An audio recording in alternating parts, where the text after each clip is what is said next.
The Battle of Badr, the day truth stood against tyranny.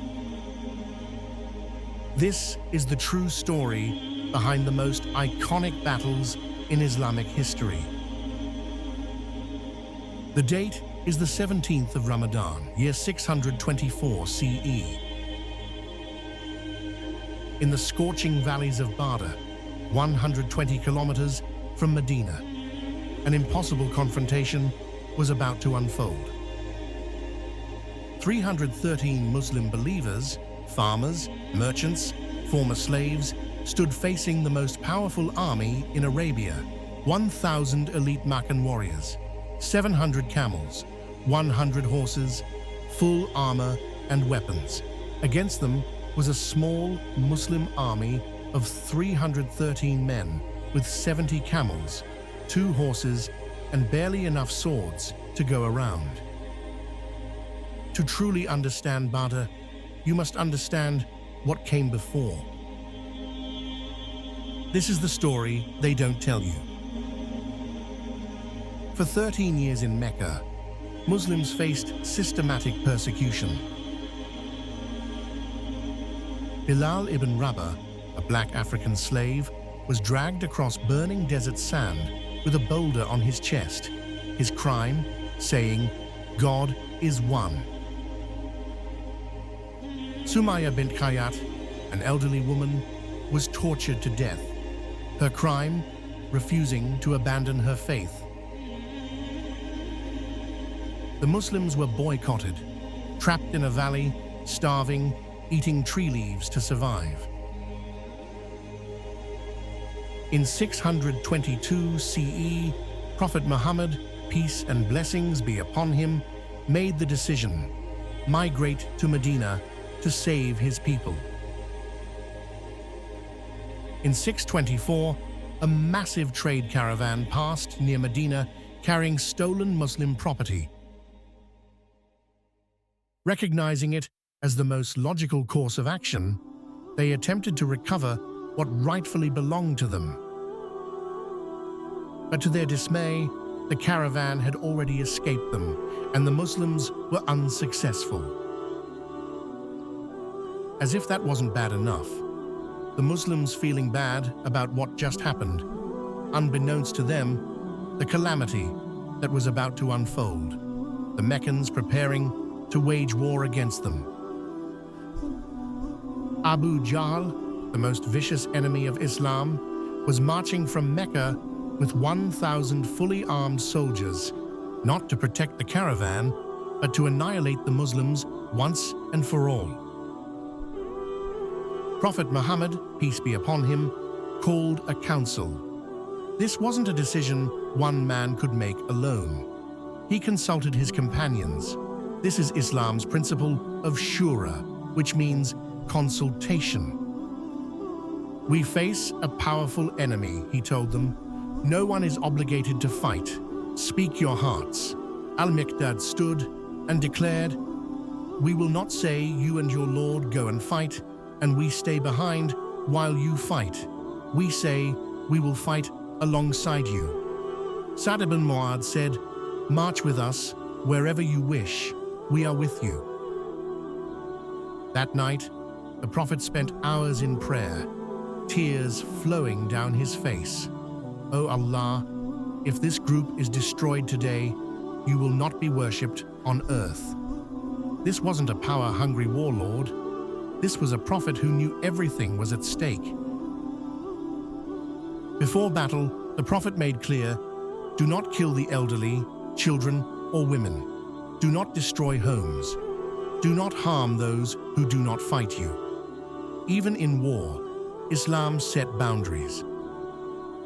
Morning of Ramadan 17th, 624 CE. The two armies faced each other at the wells of Badr. Arabian tradition demanded single combat first. 3 Meccan champions stepped forward. Hamza, Ali, and Ubaidah accepted the challenge. The duels were brief. The Muslim champions prevailed. Then, the armies clashed. What happened next? Historians struggle to explain. The Muslims fought with unity and determination that seemed to transcend natural capability. Against all odds, they were winning. Divine help arrives. As Allah said in Quran chapter 8 verse 9, "I will reinforce you with angels." The Quran also describes, "You did not kill them, but it was Allah who killed them." The companions later said, it was as if they were not alone on that battlefield. By midday, it was over.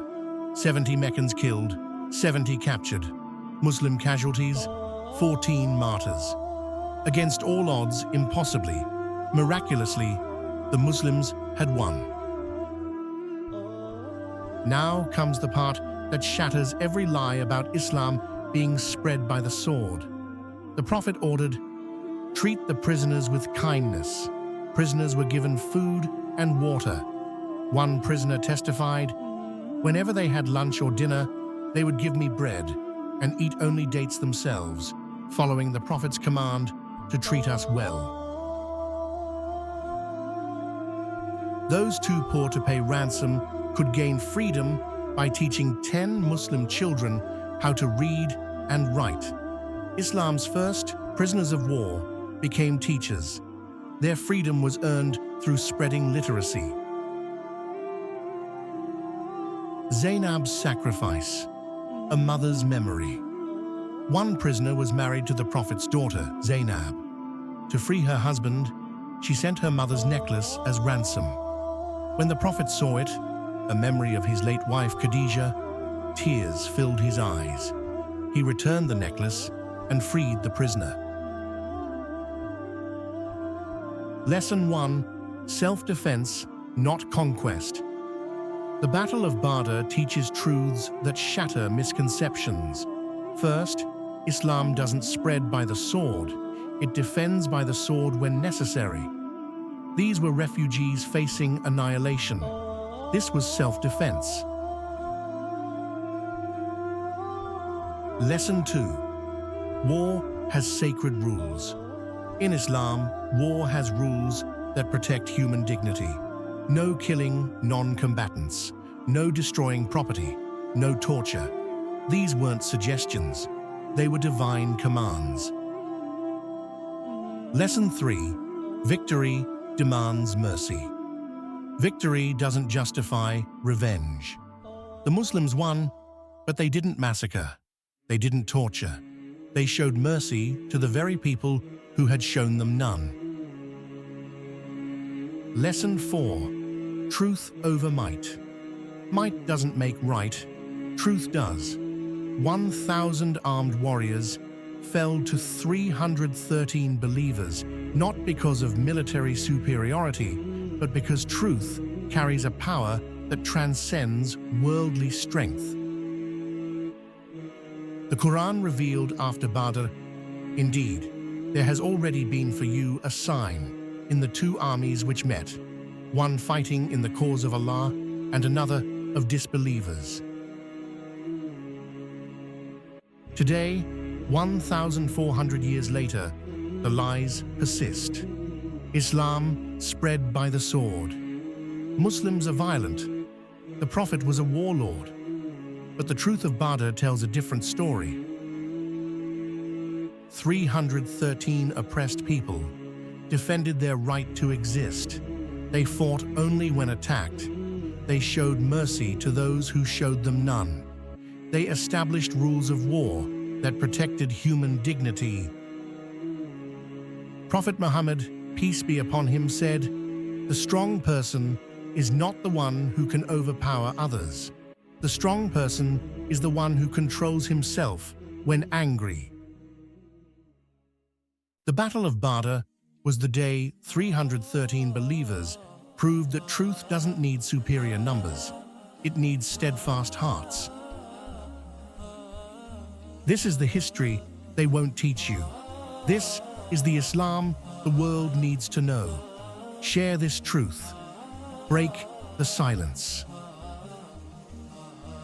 And Allah made it not except as good tidings and to reassure your hearts, and victory is not except from Allah, the Exalted in Might, the Wise. Quran 3:126. If you want to learn the true history of Islam that they don't teach you, if this story inspired you, share it with someone who needs to hear it. Follow Dr. Muhyiddin's channel for more inspiring untold Islamic stories. Drop a like if this opened your eyes.